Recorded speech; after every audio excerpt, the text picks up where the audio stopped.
2024 లేదా 25లో డిగ్రీ లేదా బీటెక్ చదివారా? సాఫ్ట్‌వేర్ జాబ్ కోసం ఎదురు చూస్తున్నారా? అయితే కోడ్ జ్ఞాన్ 100 డేస్ కోర్సులో చేరండి. జాబ్ సాధించండి.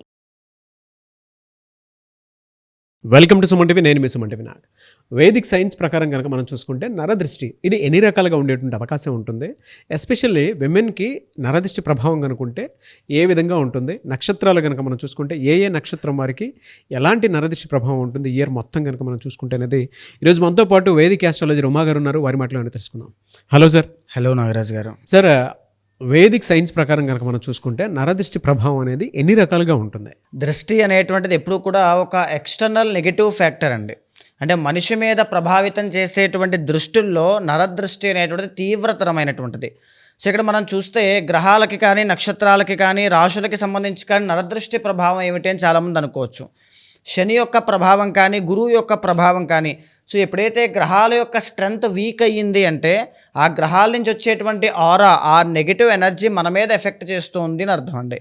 సో ఇక్కడ నరదృష్టి అనేటువంటిది 4 రకాలుగా విభజించబడి ఉందండి. ఒకటి సామాన్యమైన నరదృష్టి. ఫర్ ఎగ్జాంపుల్, మనం ఏదైనా ఒక బట్టలు కొనుక్కున్నా, ఒక ఫోన్ కొనుక్కున్నా, ఒక బండి కొనుక్కున్నా, వాహనాలు ఏదైనా కొనుక్కున్నా మనమే తీసుకెళ్ళి 10 మందికి చూపిస్తూ ఉంటాం. సో దానివల్ల చిన్న చిన్న దృష్టి ప్రభావం మన మీద పడుతూ ఉంటుంది. దాన్నే సామాన్య దృష్టి అంటారండి. సో ఈ యొక్క ప్రభావం అనేటువంటిది మన సహజ సిద్ధంగానే చేసుకునే ఆచార వ్యవహారాల వల్ల, సాంప్రదాయాల వల్ల, ప్రతిరోజు పూజ చేసుకోవడం వల్ల ఆ దృష్టి ఆటోమేటిక్గా పోతుంది, ఇబ్బంది ఏమీ లేదు. బట్ రెండవది ఏంటి అంటే మహానరదృష్టి అండి. చాలా తీవ్రతరమైనటువంటిది.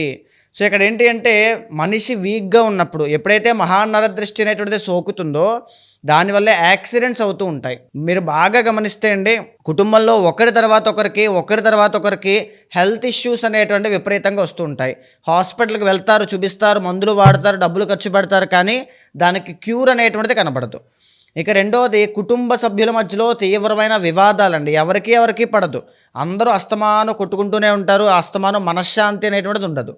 సో ఇంట్లో ఎప్పుడూ నెగిటివ్ ఆరా అనేటువంటిది, యాక్సిడెంట్లు, గాయాలు, డబ్బులు ఖర్చు అవ్వడాలు, హాస్పిటల్స్ ఇవే ఉంటాయి, ఏడుపులు విడబబ్బులే ఉంటాయి. మహానరదృష్టి యొక్క ప్రభావం మనిషితో పాటుగా ఇంటికి కూడా సోకుతుందండి. ఓకే. సో తర్వాత మూడవది ఏంటి అంటే సంభోగ దృష్టి. అంటే కొత్తగా పెళ్ళైనటువంటి జంట కానీ, లేకపోతే లవ్ విషయంలో కానీ, ఒక రిలేషన్ విషయంలో కానీ ఇబ్బందులు అనేటువంటివి సంభోగ దృష్టి వల్ల కలుగుతాయండి. ఫర్ ఎగ్జాంపుల్, కొత్తగా పెళ్ళైనటువంటి వాళ్ళ జీవితం మధ్యలోకి ఎవరి యొక్క ఇన్ఫ్లుయెన్స్ అయినా పడింది అనుకోండి. సో వారి యొక్క ఇన్ఫ్లుయెన్స్ వల్ల వీళ్ళిద్దరి మధ్యలో అనుమానము, లేకపోతే అవమానాలు, లేకపోతే భయాలు, విభేదాలు దాన్ని అక్కడికి తీసుకువెళ్తే విడాకులకి దారితీస్తూ ఉంటాయి. అంటే విడిపోవడానికి కూడా సంభోగ దృష్టి అనేటువంటిది కారణం అవుతూ ఉంటుంది. చాలా నక్షత్రాల వాళ్ళకి ఈ ప్రాబ్లం ఉంటుందండి, సంభోగ దృష్టి. తర్వాత ఆఖరిది సూక్ష్మ నరదృష్టి. అంటే మన చుట్టూ ఉండేటువంటి పీపుల్లో, జనాల్లో, మన కుటుంబ సభ్యుల్లో కానీ, బయట వాళ్ళలో కానీ మన ఎదుగుదల అనేటువంటిది చూడలేకపోయి మనల్ని ఎదగకుండా ఉండడానికి, మనల్ని వెళ్ళొద్దు, చెయ్యొద్దు, మానే, ఓడిపోతావు, పడిపోతావు, నష్టపోతావు అనేటువంటి మాటలతో మనల్ని భయభ్రాంతులకు గురి చేస్తుంటారు. మన చేసే పని కూడా మాటలు విని చేయలేకపోతూ ఉంటాం. సో ఇది సూక్ష్మ నరదృష్టి అండి. దీన్ని గుర్తించడం చాలా కష్టము, బట్ గుర్తించి సరిచేసుకోగలిగితే ఎవరు ఏమీ చేయలేరు. సో ఈ యొక్క 4 దృష్టిలు కూడా ప్రతి నక్షత్రానికి సంబంధించి, ప్రతి రాశికి సంబంధించిన ప్రభావాలు కనబడుతూ ఉంటాయండి. మీరు చెప్పిన దాని ప్రకారం ఈ నరదృష్టి ప్రభావం అనేది ఆరుద్ర నక్షత్రం వారికి, ఎస్పెషల్లీ విమెన్కి ఏ విధంగా ఉండేటువంటి అవకాశం ఉంటుంది అండ్ ఏం ఎఫెక్ట్ ఉండేటువంటి అవకాశం ఉంటుంది ఈ నరదృష్టి ప్రభావంలో? జనవరి నుంచి డిసెంబర్ వరకు అసలు వీళ్ళకి మంత్ వైజ్ ఎలా ఉందండి? తప్పకుండా అండి. ఆరుద్ర నక్షత్రం వాళ్ళకి మనం చూస్తే అండి, ఆరుద్ర నక్షత్రం వాళ్ళు ఈ యొక్క దృష్టి ప్రభావంలో మహానరదృష్టి యొక్క ప్రభావాన్ని, సంభోగ దృష్టి యొక్క ప్రభావాన్ని ఎదుర్కొంటారండి. ప్రధానంగా వీళ్ళకి లైఫ్లో ఒక మూమెంట్ వస్తుందండి. ఆ ఫేజ్లో ఏంటి అంటే కన్నీళ్ళు, మానసికమైనటువంటి ఒత్తిడి, ఒక ట్రామాలోకి వెళ్ళిపోతారు. ఆ ట్రామాలోకి వెళ్ళొచ్చిన తర్వాత మాత్రమే జీవితంలో ఏం చేయాలి, ఏం చేయకూడదు, ఎక్కడెక్కడ ఎలాంటి నిర్ణయాలు తీసుకోవాలో ఒక క్లారిటీ అనేటువంటిది భగవంతుడు ఇస్తాడు. అది ఉంటుంది. అది ఎందుచేత ఎప్పుడు వస్తుంది అనేటువంటిది మహానరదృష్టి యొక్క ప్రభావం మీద ఆధారపడి ఉంటుందండి. అందుకే చాలామంది ఆరుద్ర నక్షత్రం పీపుల్కి, విమెన్కి ఎస్పెషల్లీ 2 మ్యారేజెస్ అనేటువంటివి అవుతూ ఉంటాయి. ద్వికళత్ర యోగ దోషము అనేటువంటిది కనబడడం కానీ, లేదనుకుంటే పెళ్ళి అయిన తర్వాత కెరీర్ మీద ఎక్కువగా ఎఫెక్ట్ చూపించడం కానీ, పెళ్ళికి కెరీర్కి ఇంటర్లింక్ అనేటువంటిది కనబడడం కానీ, ఇలాంటివి కనబడుతూ ఉంటాయి. సో మేజర్లీ ఈ యొక్క ఆరుద్ర నక్షత్రం వాళ్ళు మనం చూసుకుంటే కనుక సెకండ్ లార్డ్ చంద్రుడు అవ్వడము. దీనివల్ల ఏంటి అంటే ఫైనాన్షియల్ ట్రబుల్స్ అనేటువంటివి ఎక్కువగా చూస్తారండి. సంభోగ దృష్టి వల్ల ఈ యొక్క ఆరుద్ర నక్షత్రం వాళ్ళకి మ్యారిటల్ లైఫ్, రిలేషన్షిప్లో పాటుగా లవ్ విషయంలో కూడా ప్రాబ్లమ్స్ అనేటువంటివి కనబడతాయి. సో మానసికమైనటువంటి ఒత్తిడి కానీ, డబ్బు నిలబడకపోవడం, విపరీతమైనటువంటి ఖర్చులు జరగడం, ఎందుకంటే సేవింగ్స్ హౌసే మీకు 12th అవుతుంది వృషభం కాబట్టి.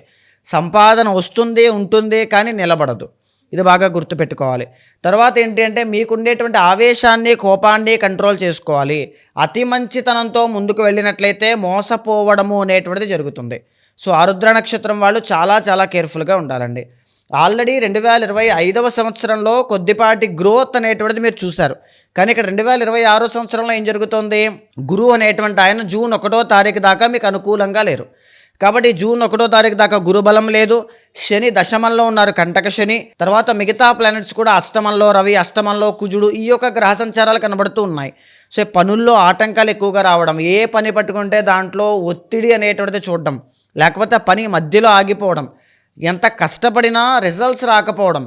ఈవెన్ మీరు ఏదైనా జాబ్ ట్రయల్స్ వేస్తుంటారు, ఇంట్లో ఉండే కుటుంబ సమస్యలు సాల్వ్ చేయడానికి ట్రై చేస్తారు, ఇంట్లో మా పిల్లలకో వాళ్ళకో ఈ శుభకార్యం జరగాలి అని ప్రయత్నం చేస్తారు, కానీ ఎంత చేసినా అది పని ముందుకు వెళ్ళట్లేదు. అంటే కారణం ఏంటి? మహానరదృష్టి, గురుబలం లేకపోవడం, శని. సో దీని యొక్క ప్రభావం చేత సాటిస్ఫాక్షన్ అనేటువంటిది కనబడదు. ఈవెన్ చాలామంది ఆరుద్ర నక్షత్రం వాళ్ళండి విదేశాలు వెళ్ళి అక్కడ చదివిన తర్వాత కూడా ఏదో ఒక జాబ్ వస్తుంది, కానీ చాలని జీతంతో ఎంత కష్టపడినా దాంట్లో రిజల్ట్స్ అనేటువంటివి రాక, జీతం పెరగక, కొంతమందికి జాబ్ కూడా లేక ఇబ్బంది పడుతూ ఉంటారండి. కానీ ఆరుద్ర నక్షత్రం వాళ్ళు ఎంత కష్టపడినా జూన్ 1వ తారీఖు వరకు వేచి ఉండాల్సిందేనండి. జూన్ 1వ తారీఖు దాకా మీ వ్యక్తిగత జాతకం ఏదైనా స్ట్రాంగ్గా ఉంటే ఈ లోపు ఏదైనా మంచి జరగచ్చు. లేదనుకుంటే జూన్ 1వ తారీఖు తరువాత 100% మీకు రాజయోగం పడుతుంది. 7th and 10th లార్డ్ కాబట్టి మీ పిల్లలకి పెళ్ళిళ్ళు అవ్వాలన్నా, మీ జీవితంలో శుభకార్యాలు జరగాలన్నా, ఒక బిజినెస్ పెట్టారు, ఆ బిజినెస్లో ఇన్వెస్ట్మెంట్ పెట్టారు, డబ్బులు అనేటువంటివి రావట్లా, రిటర్న్స్లో రావట్లా, ఆ డబ్బు అనేటువంటిది రావాలి, లాభాల రూపంలో చూడాలి, రికగ్నైజేషన్ రావాలి, చదువుకునేటువంటి విద్యార్థులు మీ పిల్లలు ఉన్నారు, లేకపోతే మీరే చదువుకుంటున్నారు, దాంట్లో మీకు మంచి ర్యాంకులు రావాలి అన్నా, ఏం జరగాలి అన్నా జూన్ 1 దగ్గర నుంచి నవంబర్ 1 మధ్యలో మీకు ఖచ్చితంగా కనబడుతూ ఉంటుంది. మళ్ళీ నవంబర్ 1వ తారీఖు దాటిన తర్వాత మళ్ళీ గురుబలం తగ్గుతుంది కాబట్టి ఖచ్చితంగా జాగ్రత్తగా ఉండాలి. సో కెరీర్కి సంబంధించిన విషయం కాకుండా మిగతా ఏ ఆస్పెక్ట్స్ అయినా సరే జూన్ 1 నుంచి నవంబర్ 1 మధ్యలో మీరు పరిపూర్ణమైన శుభ ఫలితాలు చూస్తారు. కెరీర్ మాత్రమే ఎందుకు ఉండదు అంటే కంటక శని మాత్రం బాధిస్తూనే ఉంటుంది. మీరు ఎంత హై పొజిషన్లోకి వెళ్ళండి, జాబ్ రానివ్వండి, మొత్తం అండి 2027 కూడా ఇదే ఉంటుందండి. ఈ 2026 అండ్ 2027 కూడా ఈవెన్ మీకు ఎంత మంచి జాబ్ వచ్చినా, బయటికి ఎంత పెద్దది అనుకుంటున్నా మీకు తెలుసు దాంట్లో మీకు సాటిస్ఫాక్షన్ ఉందా లేదా, అక్కడ ఎంత కష్టపడుతున్నారు, ఎంత ఒత్తిడి చూస్తున్నారు అనేటువంటిది. సో ఆ కంటక శని అలా బాధిస్తూ ఉంటుంది. దాని నుంచి బయటికి రావడానికి ప్రతి శనివారము కూడా వెంకటేశ్వర స్వామి ఆరాధన చేయడం ఒకటి, హనుమాన్ చాలీసా చదవడం ఒకటి, మెడిటేషన్ ప్రాక్టీస్ చేయండి. సంతృప్తికరమైన జీవితాన్ని అప్పుడు చూస్తారు. తర్వాత గురుబలం పెరగడానికి ప్రతి గురువారము స్నానం చేసేటప్పుడు కొద్దిగా పసుపు వేసుకుని స్నానం చేయండి. గురువారం నాడు పసుపు రంగు వస్త్రాలు ధరించండి, గురుబలము అనేటువంటిది పెరుగుతుంది. ఇది కాకుండా ఇంకేమైనా రెమెడీ చేసుకోవడానికి అవకాశం ఉంటుందంటారా?